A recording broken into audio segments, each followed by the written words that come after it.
Selamat pagi, saudara sekalian. Saya meneruskan renungan saya yang disampaikan di minggu ini dalam rangka menyambut HUT GKN ke-40.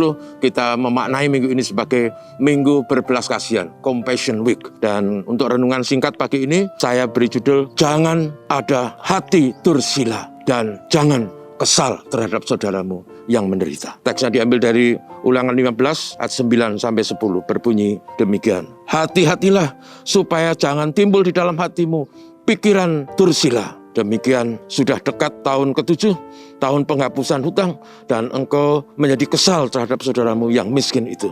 Dan engkau tidak memberikan apa-apa kepadanya. Maka ia berseru kepada Tuhan tentang engkau dan hal itu menjadi dosa bagimu. Engkau harus memberi kepadanya dengan limpahnya. Dan janganlah hatimu berduka cita apabila engkau memberi kepadanya.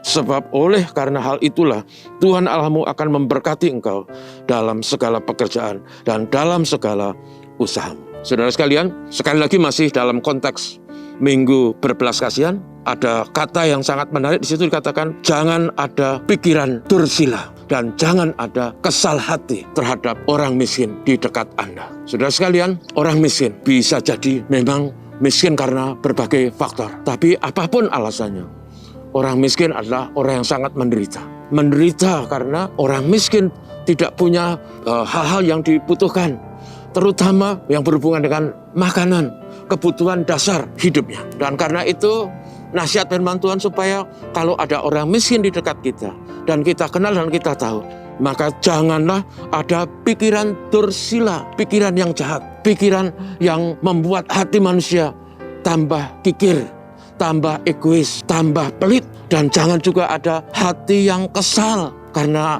harus memberi. Yang Tuhan katakan supaya kita memberi, kita berbagi, kita menolong. Itu adalah ekspresi yang diajarkan Tuhan Yesus supaya kita mengasihi sesama kita seperti diri sendiri. Dalam konteks teks ini, saudaraku, sekali lagi berbicara mengenai penghapusan hutang. Kalau orang mampu memberi pinjaman, lalu tahun ke-7 tiba, maka orang itu harus rela dengan rela hati melunaskan, memutihkan hutang saudara yang miskin itu. Tuhan Yesus katakan supaya kita rela memberi. Tuhan Yesus bersabda dalam Injil Lukas pasal 6 ayat 38. Berilah maka kamu akan diberi. Suatu takaran yang dipadatkan, yang dikoncang, tumpah keluar, akan dilimpahkan keribaanmu. Saudara akan diberkati kalau sudah memberi.